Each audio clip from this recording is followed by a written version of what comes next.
So, when you think of the 1920s, what's the first image that pops into your head?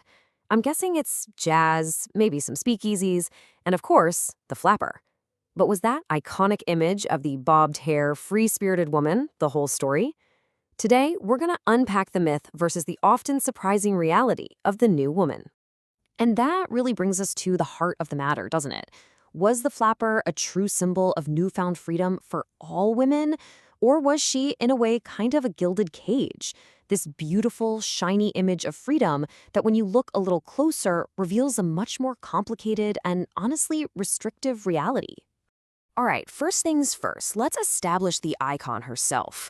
I love this quote from the psychologist G. Stanley Hall at the time. He said she was out to see the world and, incidentally, be seen of it. And that just nails it. For the very first time, young women were becoming this highly visible part of city life, actively participating instead of just watching from the sidelines. You see, the flapper was really defined by what she was pushing back against. That super strict, buttoned-up Victorian ideal, that was out. And in its place came this whole new morality that was all about personal independence, freedom, and, actually pursuing pleasure. I mean, it was a totally radical shift in values.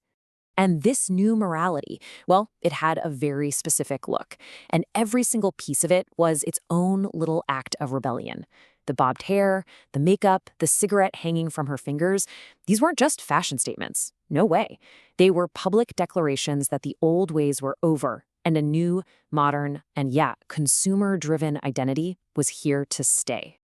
But here's the thing. This image didn't just appear out of thin air. The whole flapper myth was actually rooted in some very real, very tangible progress for women. So let's get into that next.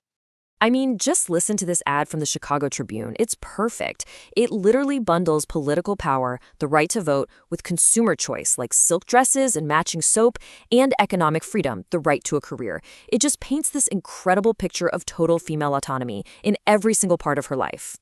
And we really can't understate this. For a lot of women, the 1920s truly felt like a profound cultural shift.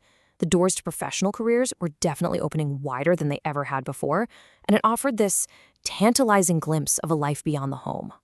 However, and this is a big however, when you take a closer look, you realize the entire decade was packed with paradoxes. The progress was real, for sure, but it was almost never as straightforward as it seemed. Take politics, for instance. Okay, winning the right to vote was absolutely monumental, a huge victory.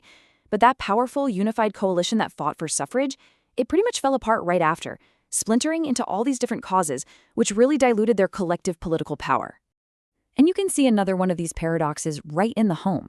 You've got new tech like vacuum cleaners and washing machines that were supposed to save time. But what actually happened? Well, the standards for cleanliness just went through the roof, effectively trapping women in this endless cycle of chores. More work, not less. And get this, despite this popular image of the independent new woman out there in the world, only 10% of married women actually worked outside the home. Just 10%. That number really shows you the massive gap between the image and the reality for most adult women. So while most married women were still in the domestic sphere, what about those who did work? Well, they faced a landscape where opportunity was anything but equal. We can see it really clearly here. Yeah, more professional women were making gains, but look at which professions. They were flooding into so-called feminized fields like teaching and nursing. Meanwhile, the traditional male strongholds, places like law and medicine, they were still largely off limits. And this is the crucial part. Women entering these fields didn't actually change the power structure. Instead, the jobs themselves just got recategorized as women's work, which, as you can probably guess, led to lower pay, lower prestige, and a very, very clear glass ceiling. A woman's reality at work depended entirely on who she was.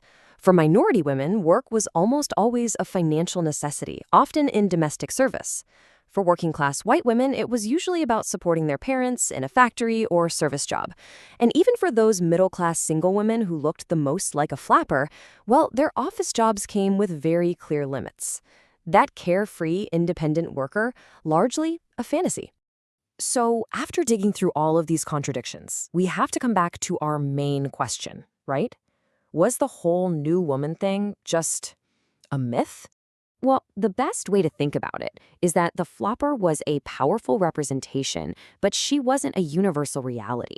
She gave women this exciting new symbol for modern femininity for sure, but it was a symbol that was pretty much out of reach for most women. She was just one single powerful image in a decade that was full of millions of different experiences. For many women, the decade actually brought a lot of confusion and a whole new set of pressures. For example, the new, more sexualized image of women led to this unwelcome scrutiny of same sex relationships, creating brand new struggles right alongside the old ones. And all of this leaves us with one last really crucial question to think about. If the flapper wasn't the real woman of the 1920s, why is her image the one that has become the most enduring symbol of the entire decade?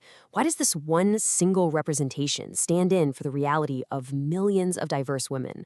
It's a question that kind of forces us to think about which parts of history we choose to remember. And maybe, more importantly, why.